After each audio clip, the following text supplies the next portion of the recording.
Okay, I've got something for you. The new parts have been fitted to the car. The simulation numbers are good, so look forward to your feedback. Check out the details. Hey, what's going on, guys? Aarava here, and welcome back to another episode of my F1 2017 career mode, episode number 110 today for the British Grand Prix in Season 6. We start off this episode with a brand new part fitted to the car, which is the major weight redistribution that we've been waiting on for 4 episodes now. And of course, as I mentioned in the past, with the Mercedes car being so unbalanced in corners sometimes and just feeling very odd, really. There's no other way to really say it. It's not something I can really pinpoint and describe, really.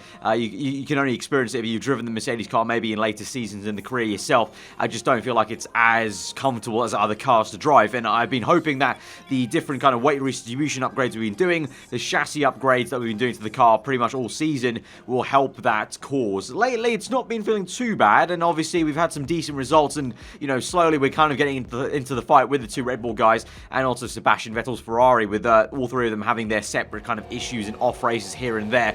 But yeah, looking forward to seeing how this major redistribution of the weight is going to, you know, affect things around here at Silverstone. Of course, we've gone pretty damn well around here at my home Grand Prix, obviously also Hamilton's home Grand Prix.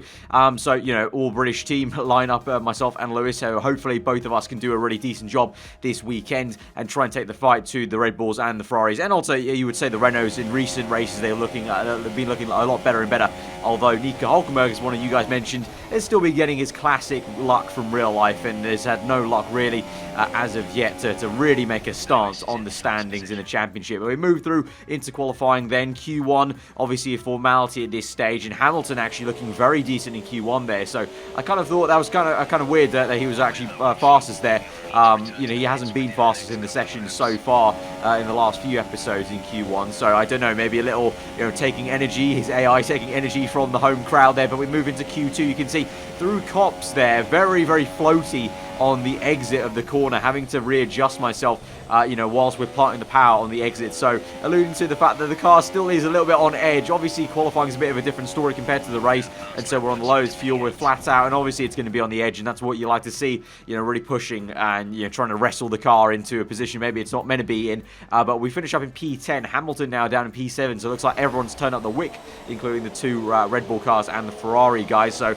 maybe have our work cut out a little bit in Q3 to do the job, from, you know, bouncing from what was P4 or P5 from Q1 down to P10 in Q2. So hopefully we can make a step back up, you know, the order in Q3 here. So we come across the line for our first line lap. It's not a great one, it's only P8 there, so we're going to have to go for another run. And actually by the time we go for our second run through Village, you can see we have gained plenty of time, only literally just in the first few corners here. So good stuff to see that we can gain plenty of time. But we're down in P10 at the moment as we swing through their Maggots and Beckers. The qualifying is going to be finished at the moment, and I believe the Red Bulls are in another dominant 1-2 at this stage with Daniel Ricciardo. You can see on the top left on provisional pole position. So we're going to come across the line as we go through the final corner. Then what is it going to be? We're getting plenty of time across the line, and it is going to be P5 in the end, ahead of our teammate Lewis Hamilton in P7. But ultimately, it's actually going to be a surprise pole position from Nico Hülkenberg. Did not see that coming. It was right at the end of the session, of course, and Ricciardo looked like he had bagged pole, but no, Hülkenberg ruins that streak that Ricciardo's been on. Obviously, Ricciardo, I don't know, I can't actually quite remember if he's been on a 9-race streak of poles. I can't remember the last 2 episodes if he got pole for both of them for sure, but, you know, he's been basically the best qualifier this season so far. And, you know, it shows the Red Bull car has been a very, very decent car. But as I said just earlier, in recent races, the Renault definitely has stepped up a little bit. And now with Nico getting pole, things are interesting now. We're P5, not too far off there, and Vettel also there. So you got the top 5, pretty much all, you know, championship rivals, as it were. Obviously, Hülkenberg and Vettel a little bit further back. But yeah, it's going to be very, very interesting. And I'm looking forward to this one at the home Grand Prix. So let's go to the full grid, and then we'll go to this race and see what goes on. We're almost ready to go then, and this is what the starting grid looks like for today's race. Great work from Nico Hülkenberg yesterday sees him start on pole, and P2 goes to Daniel Ricciardo, a strong showing from the Australian. Looking down the rest of the grid, we have Verstappen, Vettel, a Mercedes, and Perez, Hamilton, Palmer, Ocon, and Kimi Raikkonen, Massa, Sainz, Romain Grosjean, and Alonso, Stroll, Kvyat, Kevin Magnussen, and Stoffel van Dorn, Wehrlein, and Marcus Ericsson rounds off the grid. And with lights out just moments away, it's time to go down to the track. Right, so here we are on the grid for the British Grand Prix, and taking a look at the race strategy straight away then, we've got two options. The one stop, which we've done plenty of times before with the super soft to the medium tyres, although we know the Mercedes car does not have the best tyre wear, so we'll have to kind of play it by the ear and see what we end up doing. We could do the two stop then with two sets of soft tyres and the same set of super soft we're starting on. Obviously, we have to start on that set of tyres that we qualified on in Q2, but filling up a bit of fuel, and let's just get into this, and we'll, as I said, play it by the ear and see what everyone else is doing, and maybe try and cover off some people. But here we go to 5 red lights then for the home Grand Prix, the British Grand Prix, for round number 10 of Season 6. We're underway, so lights go out, and it is a good start there for Sebastian Vettel. Poor one for Daniel Ricciardo of P2, Hulkenberg off pole, really good, and Vettel's been spun around. He's made contact with Daniel Ricciardo, and he's Ricciardo's down to P3 now. Verstappen's nipped ahead into P2. Really shocking start then from the man who's had so many great ones this season so far off pole position, but no, the pole man this time, Hulkenberg, is the one that cleanly leads the way and is comfortably in the lead. Verstappen in second place, but Vettel, you can see in the mini-map there, spun round, yellow flags. Let's look at the replay now and see what went on board, and it's a really unfortunate tap round there, just a coming together of that corner, tightening up actually, and basically Vettel on the inside there got a good getaway, and he was trying, you know, fair play to him, trying to move down the inside of Ricciardo, but the fact that Verstappen was then on the left-hand side of Ricciardo made that 3 wide a little bit tricky. I think Ricciardo probably didn't, knew Vettel was there in the mirrors, so Vettel spun around. Unfortunately, he's now dead last. So, he's had some poor luck in the last few races, and slowly Sebastian Vettel is slipping away from this championship fight with these two Red Bull cars. Speaking about them, we go down the inside of Daniel Ricciardo, getting good slipstream, but into Stowe, ultimately unable to make a move down the inside, but we're going to try and swing it to the inside of the next chicane. It's going to be close stuff, but we open up the steering wheel into the middle of that chicane, squeeze Ricciardo out, so much so that Sergio Perez looks to have overtaken him there on the top left. You can see as Hulkenberg now sets the pass after the Grand Prix as we move on to lap 2, obviously, but you can see the gap there to Verstappen already quite large, as myself and Ricciardo too busy squabbling over each other. And as we move on through the laps, it's going to be Julian Palmer to go down the inside of Daniel Ricciardo, 3 wide then, also with Esteban Ocon there, and so Ricciardo's already lost the position also to Lewis Hamilton here, so he's 2 positions down the order. Now Palmer manages to swing it around the outside of left field, fantastic move there from Julian, and now you can see Esteban Ocon comes out of nowhere as well and swings through as well on the left hand side. So Ricciardo is going down further and further in this race. He's now lost 5 positions ever since I overtook him, and I don't know if he's got issues. I feel like there wasn't any contact made between me and Ricciardo, so I don't know why he's now slowing down. He may have some sort of mechanical failure, I don't know, but you can see Raikkonen is also closing up, and maybe he's going to have a chance here. No DRS quite yet down this back straight, but he's going to have a pop to the inside of Stowe. There goes Kimi, obviously flying the flag for Ferrari with Vettel down the order. You can see him just in the background there, Vettel in that shot. He's way down in last place now, but Raikkonen around the outside then, and it's a good move, but Ricciardo comes back. They go side by side through the final corner. Absolutely awesome tussle, and now that's going to slow Ricciardo down even more so, and Massa, here he comes. Massa down the inside of Ricciardo. It's close stuff. Oh no! In the same fashion as Sebastian Vettel, Daniel Ricciardo has spun round, unintentionally, but spun round another car there into turn 1 of Felipe Massa. It's all kicking off here in this Grand Prix. Now Nico Hulkenberg comes in for an earlier pit stop on lap 4. Of course, we know the 2 Renault guys have been partial to some more aggressive strategies. When others do 1 stops, they do 2 stops, it seems. And so it looks like, I think Hulkenberg's definitely going for a 2 stop this afternoon. 1 set of super soft, 2 sets of soft tyres, whereas myself and Verstappen at the moment are continuing on, and we continue on to lap 5, and we are catching Verstappen here with DRS towards Stowe. You can see closing up, just not enough in Stowe quite yet, but then as we move 2 laps later, literally not too too much time has passed, and already Verstappen's getting the hammer down, and my tyres start to go off. So we make a conscious decision. We're coming in a lot earlier than expected. We're still going to make the 1 stop work onto medium tyres, but you can see the pace was definitely dropping off quite exponentially, and you can see the Ferrari of Raikkonen, and also I think that may be Daniel Ricciardo. Of course it is Ricciardo, actually it's Verstappen, or he is ahead of us, what am I talking about? But yeah, we're all going to make pit stops right now, and I think all of us are going through a set of medium tyres. You can see Ricciardo definitely is on a set of mediums there. I would assume Raikkonen is well. So although it is earlier, I'm in with 2 other people, so it's not that much earlier. But yeah, the pace was exponentially just going down and down. A case of, I think, Verstappen finally got the hammer down after being held up with a bit of dirty air from Nico Hülkenberg, and then my tyres were starting to go off. It was a little bit unfortunate because on lap 5 it really looked like I was maybe in line to make a pass on Verstappen at some point, but alas, not meant to be. As we just come out behind Julian Palmer there. So Palmer made an earlier pit stop. He's on the soft tyres like his teammate Hülkenberg just up the road. Both of them are soft tyres, so as I mentioned, the Renault's once again suffering with some tyre wear, which is a little bit odd. I mean, remember, I said this last episode, I think, as well. Remember when we were at Renault for season 2 and 3, we didn't do many tyre wear upgrades, so I guess that's maybe to be expected. But I've been surprised at how aggressive they've been going all season long, and we get very familiar with Palmer's rear end there, and that was almost a bit of front wing off as Palmer parks it in the middle of the field. But we're going to try and get past Palmer if we can. Of course, those two, their job for today is trying to get ahead of the likes of me and trying to stretch this by an entire pit stop so they can make a second pit stop and not fall too far behind, so we can get ahead of these guys. It would be ideal. I don't know if we can get past Hülkenberg, but at the moment Palmer is looking a little bit vulnerable. We can see Ricciardo is now picking up the pace somewhat and is closing back up to us, but here goes Palmer actually to the inside of his teammate there. So the 2 Renaults side by side. Will Nico manage to find it around the outside to defend his position? No, he won't. Cleanly overtaken by his teammate Julian. And so here we go to the inside like we did against Ricciardo. Slam on the brakes as late as we can, hit the apex, scrub off some speed, open up the car on the exit of the chicane,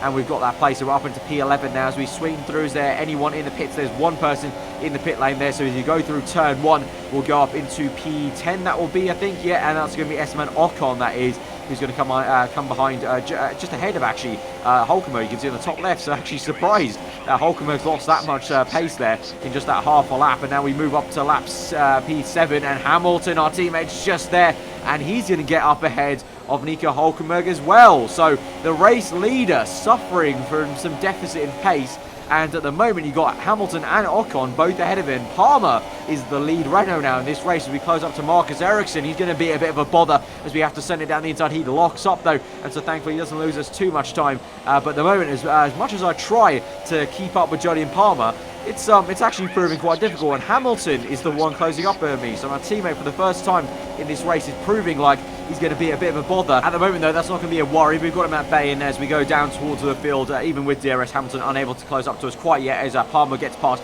the other Sauber of Wehrlein. Wehrlein in a legitimate P4 here, so no blue flags this is. So the Sauber's going for a very long strategy. Obviously, they're on the soft tyres. They started on that set of soft tyres, I would imagine, from lap 1 to lap 12. So they're going for probably a one-stop, but they're maybe doing it backwards or maybe going for a set of softs to medium tyres. Obviously, the Sauber probably suffering with quite poor tyre wear, but unable to get close up to it in Copse right now, getting hit with some dirty air. We're going to have to be careful into Maggins and Beckett in terms of upsetting the car and having a bit of a squirm on the rear end, although on the exit here, this is exactly not what you want. So let alone the car getting offset by some dirty air, just being held up straight away with Wehrlein parking the bus on the exit there. That does not help, and that's allowed Hamilton to really close up as we enter Stowe, going a little bit wide on the exit, having to bring back the car in 6th gear, just lifting off, trying to bring the nose back in there and under braking in this chicane the entire race long, the entire game long around Silverstone. Through this final corner, the AI just have it over me, and so we go through onto lap 13, and Hamilton now is going to maybe try and move to the inside. Is he going to have a look? Not quite yet through turn 1, so we're still ahead comfortably, but at the moment he's now going to have a really good chance as we go through Village, and he's going to set himself up for a move potentially on this next straight as we go back towards Luffield for the second time now on this clip onto lap 13. But yeah, Wehrlein really not doing us any favours at the moment, and he's still staying out there, so he's going for a real long play. But here comes Hamilton now, as I mentioned, with DRS now, and we're going to try and do some defensive work. We go aggressive to the inside, squeeze him towards the grass. He's got the inside line though ultimately, but we've got the inside line next for Luffield, so we're down the inside, squirt the throttle, bring out the car a little bit wide and try and squeeze him towards the left-hand side, curving there. We do so, but he's still kept his nose in. You can see on the left-hand side, he's just got his front wing there, but we're ever trying to squeeze him towards the left, and he's lifted off a tad, and we can just about swing ahead into Copse, and now he's been hit with some dirty air, and you can see the Red Bull right up his chuff of Daniel Ricciardo, so Ricciardo may have a sniff to make a move. As we enter Maggins Beckett, though, we will stay ahead quite comfortably there as we move into lap 18. 18 now. We're into P2 as Palmer has made his second pit stop. So Verstappen, myself, Hamilton, Ricciardo, all on medium tyres. We're all going to the end of this Grand Prix. So Palmer and Hulkenberg made their pit stops. They're down the order. It's now their job to go and come and chase after us, obviously, as we're all on mediums and we will be suffering tyre wear towards the end of this race. Although now behind us, one man who is probably suffering more tyre wear is Hamilton. He's been overtaken by Ricciardo, and now Sergio Perez may have a cheeky pop. They go side by side into Beckett to be in contact, and Hamilton has been shoved off on the right hand side. He's hit the gravel, he's hit the grass. Thankfully no contact made with any of the barriers, and he's back on track, but he's now down in what would be around P6 then, as Kimi Raikkonen closes up on Sergio Perez. But Perez now up into P3. It's a Red Bull 1-3 now, with Ricciardo in P3, chasing myself down in P2, Verstappen leading the way. And so that's really unfortunate for Hamilton there. Looking good, he was looking punchy, but then, you know, Ricciardo had a good run on him, and then it was unfortunate. Perez decided to stick his nose in, and it's a bit of racing, obviously, a little bit of contacts made there, just unfortunate for him. But now on lap 22 now, with 4 laps to go, defending from Daniel Ricciardo into Cops. He's unable to get any kind of speed to make him move down the inside, but as we swing through there, not the best run, didn't get the best speed there. We cover off Ricciardo as we enter Magnus Beckett, but through Magnus Beckett, we have to watch ourselves, set ourselves up for the best exit we can onto this straight, going a little bit wide. Yellow flags, Max Verstappen out of this Grand Prix.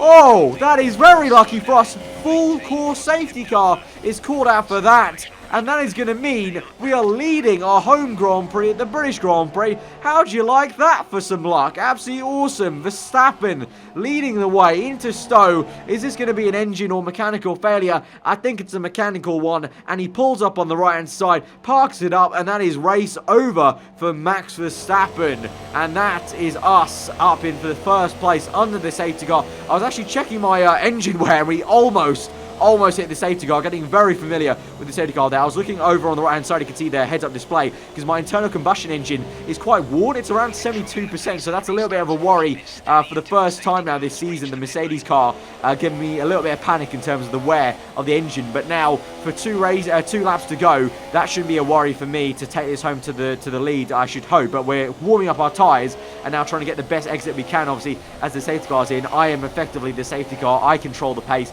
and so now we'll get underway for 2 more laps of the British Grand Prix. We stamp on the throttle, but unfortunately it's not been a great exit, and it's not been I haven't judged that quite yet as good as I hope to on the exit, and Ricciardo is actually right up our chop. So will Ricciardo have anything to answer, and will he have any chance to make a move for P1 in this Grand Prix into turn 1 on lap 25 now? 2 laps remaining, and for now we're all good, although as we enter Village, obviously he's going to set himself up for a good move maybe into Lovefield. So let's see if we swing through the left-hander. Obviously no DRS yet, it's disabled after the full course safety car, and technically, if you remember, on paper now in season 6 the Red Bull guys have the best engine power, but that's not going to help Ricciardo. With Rich Mix we go a little bit defensive, but ultimately we're just in the middle of the circuit, really. We take back to the racing line, and Ricciardo's nowhere near us to make even a little dive bomb move like Ricciardo could do. We've seen his AI in action before making those dive bombs, but now we move on to lap 26 then. It's become very overcast actually the last minute in this race, but through the final few corners then, and this is going to be a very, very sweet thing to cross the line for first place to win the British Grand Prix and win our home Grand Prix in the Mercedes car. Absolutely awesome stuff there. Never expected to win this race after, halfway through that race, I pretty much settled on the fact we were going to finish second, but then Verstappen's failure, we'll take it. So first place there at the British Grand Prix. Ricciardo takes home second, and it's Esteban Ocon with a really great third place there. Obviously the man who took my seat from Force India once I left them from last season. But the win is going to bring us right into the championship fight now. Obviously we did split the Red Bulls already before, but I really wasn't sure if we were really going to be fighting the Red Bulls. But for the most part, now with their reliability issues, a little bit of bad luck here and there, we are in this fight, and with the win we will take the lead of the Drivers' World Championship there by 1 singular point to Daniel Ricciardo, who moves down to second place now, 109 points to 150. I kind of like that. Halfway through the season, we're bang on to a nice round 150. That's pretty damn cool. But yeah, 1 point ahead of Ricciardo. Absolutely awesome. You can see there Vettel now dropping off somewhat. He's still there. We're the top 4 are the only guys in the 100-point mark, but Vettel is slowly drifting away, as well as Verstappen now after that failure. It's becoming a bit of a two-horse race between myself and Daniel Ricciardo, which I'm not complaining about. Obviously, Ricciardo was our teammate in Red Bull, and I never really had too much of a big scrap with Ricciardo whilst I was his teammate, so it'd be quite cool to scrap it out with him. Obviously, we've had little inklings of fights with former teammates, you know, Hulkenberg here and there, Perez here and there, but we've never really had a true full-out scrap. But this year, the Red Bull car seems like a very, very decent car, and so I think we may have a bit of a fight, a proper fight on our hands with Ricciardo. But you can see we did get the mid-contract offers. We didn't get anything interesting. Didn't even get Ferrari. That would have been the only kind of offer that would have maybe tempted me. We got Honda and Sauber, so I said no, and we're going to stick with the Mercedes, of course. I want to see this through to the end of the season at least, to see if we can try and win the championship. At the moment, looking good. We've had 3 wins, actually. Didn't realise it. 3 wins. It hasn't felt like we've had 3 wins, because the car just, to me, still feels terrible. Even though we're winning 3 races, and we got a podium last time out, the car still feels like utter crap sometimes through the corners, I'm not going to lie. So, it hasn't felt like we've had such a successful season, but actually, looking at that, it's pretty damn good with 3 wins there. I didn't realise that. Yeah, now as we move on to the end of the episode, then before we go, guys, we're going to have a look at the R&D. Now, we've got enough points to buy a major chassis weight reduction, but I just didn't fancy it because that's going to take 4 weeks. 4 weeks is a long time, so I felt like we need to go for a bit of a punchier, kind of, you know, shorter term goal. So we'll go for the tyre wear. Tyre wear has been an issue for our car. Obviously, yes, we made the one-stop work here with the safety car helping, but in general, when we get to tracks with more tyre wear, our car hasn't been too good. So coming up to the races, you know, Hungary, Spa, then we got Singapore after that, you know, shortly after, I think that's going to be the way to go for a short-term gain. So that's what we've gone for. So guys, if you have enjoyed that episode, smash that like button. Let me know what you thought in the comments below. If you are new around here, then do get subscribed for weekly Formula 1 content. I hope you guys enjoy the rest of your day, and I'll see you guys next time. Goodbye.